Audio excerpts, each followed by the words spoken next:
al-musawi. Apa itu? Wal mutasawi al-hukmun al-muqais wal muqais alaih. Mutasawi al-hukmun al-muqais wal muqais alaih. Mutasawi al-hukmun al-muqais wal muqais alaih. Atau di dalam pengambilan hukum atau ingin menelurkan hukum itu adalah menggunakan kias. Tapi bukan muqayyis dan muqayyis alaih. Ini kan ketahuan kalau memang tidak bisa baca kitab dan apalagi mengkontekstualkan, kok moro-moro bid'ah. Assalamualaikum warahmatullahi wabarakatuh. Alhamdulillah wassalatu wassalamu ala rasulillah wa ala alihi wa sahbihi wa man wala amma ba'du. Sahabat yang dimuliakan Allah subhanahu wa ta'ala, mudah-mudahan senantiasa kita diberikan kesehatan oleh Allah, sehat jasmani dan juga sehat rohani. Mudah-mudahan segala urusan kita diberikan kelancaran dan segala kesusahan dan rintangan dihilangkan oleh Allah subhanahu wa ta'ala. Allahumma farrij biha karbana ya wasi'al karomi, amin ya rabbal alamin. Kembali lagi dengan saya. Jangan lupa like, komen, dan subscribe serta share sejauh mungkin agar video ini bisa dipahami dan juga dicermati dan juga dianalisa oleh kelompok-kelompok yang berfaham bid'ah. Pada kesempatan kali ini saya akan memberikan satu edukasi di saat Ustadz Salafi memberikan sebuah sajian kitab yang berbasis usul fikih. Al-musawi. Apa itu? Wal mutasawi al-hukmun al-muqais wal muqais alaih. Mutasawi al-hukmun al-muqais wal muqais alaih. Mutasawi al-hukmun al-muqais wal muqais alaih.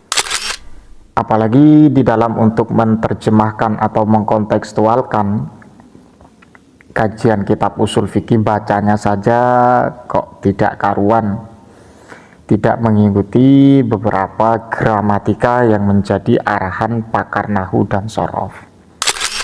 Mengapa saya mengedukasi atau memberikan tanggapan kepada Ustadz Salafi yang berkaitan dengan masalah cara bacanya? Karena seseorang ketika berbicara tentang kitab, berbicara tentang kajian agama yang berdasarkan teks redaksi baik dari kitab, hadis, ataupun tafsir, ataupun Al-Quran, atau maqalatul ulama, sebelum memberikan maksud atau tujuan, perlulah kita mempersiapkan diri bagaimana cara bacanya. Tapi ini sangat amburadul sekali dan sangat kacau sekali dan sangat berantakan sekali. Terkait dengan apa yang disampaikan oleh Ustadz tadi, Ustadz Salafi itu memang seringkali dalam videonya itu memberikan penjelasan tentang masalah amaliyah yang direstui oleh Rasulullah Shallallahu Alaihi Wasallam, itulah yang benar, dan ketika tidak direstui berdasarkan tidak dijelaskan, ya, direstui kata mereka itu tidak dijelaskan atau tidak pernah dilakukan karena bersifat perbuatan baru, maka dikatakan bid'ah. Tapi kembali kepada poin, di saat Ustadz Wahabi itu menjelaskan tentang masalah qiyas, beliau itu membaca al-muqayyis dan muqayyis alaih. Saya ketika mendengar video yang seperti ini, ketika menjelaskan beberapa definisi atau menjelaskan tentang ta'rif daripada al-qiyas, bacanya kok al-muqayyis dan kemudian muqayyis alaih. Kalau muqayyis dan kemudian muqayyis alaih ini artinya apa? Jadi seperti itu. Kalau kita berbicara tentang masalah qiyas, qiyas itu termasuk daripada dasar hukum pengambilan atau istidlal para ulama, istinbatul ahkam para ulama adalah dasar-dasar hukum. Di antaranya adalah menggunakan qiyas. Tapi Ustadz Salafi Wahabi ini kok tidak karuan dan kurang belajar kayaknya, ataupun kurang teliti, atau memang tidak tahu sama sekali tentang masalah nahwiyah dan sorfiyahnya. sehingga dibaca hukmul muqayyis dan wal muqayyis alaih. Padahal bacanya bukan seperti itu. Yang namanya qiyas musawi ya.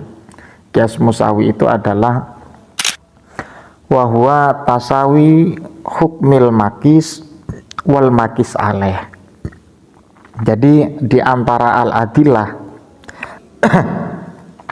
yang dibuat sebagai dasar-dasar hukum atau di dalam pengambilan hukum atau ingin menelurkan hukum, itu adalah menggunakan kias, tapi bukan muqayyis dan muqayyis alaih. Ini kan ketahuan kalau memang tidak bisa baca kitab dan apalagi mengkontekstualkan, kok moro-moro bid'ah karena tidak ada di zaman Rasulullah hadisnya gini.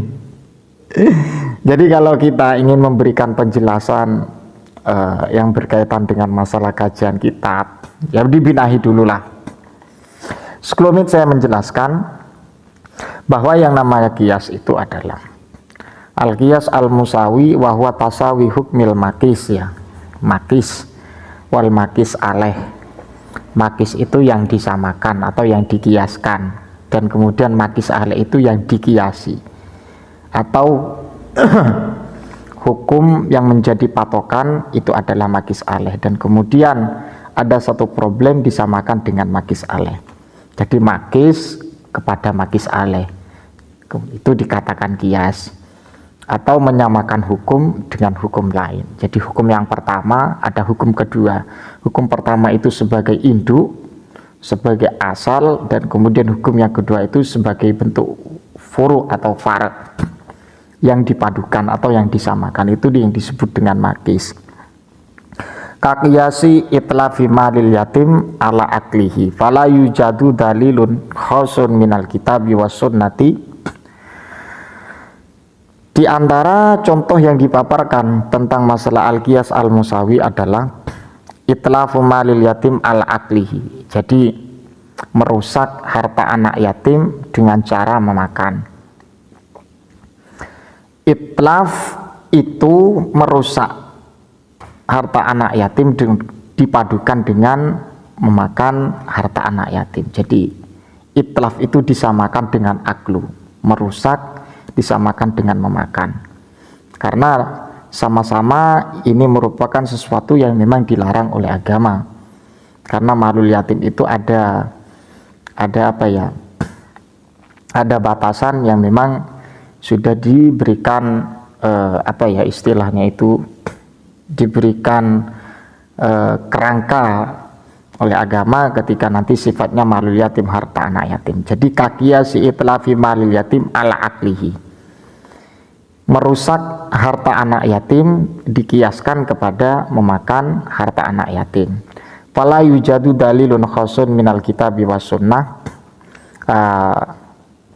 yahrumu itlafu malil yatim atau yuharrimu itlafa malil yatim. Jadi tidak ada secara spesifik dari Al-Quran dan hadis yang menjelaskan keharaman tentang masalah itlafu malil yatim, untuk merusak harta anak yatim. Yang ada dalam Al-Quran itu adalah aklu malil yatim, jadi merusak menggunakan yang tidak sesuai dengan beberapa batasan yang dianjurkan oleh agama.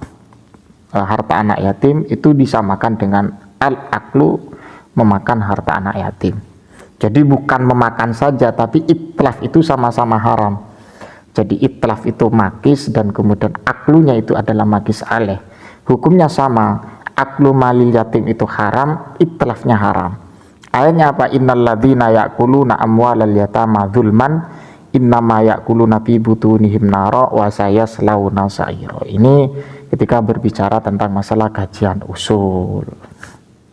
Jadi Ustadz Wahabi gitu kalau cara membahas ya. Wallahu a'lam bishawab, mudah-mudahan bermanfaat. Ihdinas siratal mustaqim. Assalamualaikum warahmatullahi wabarakatuh.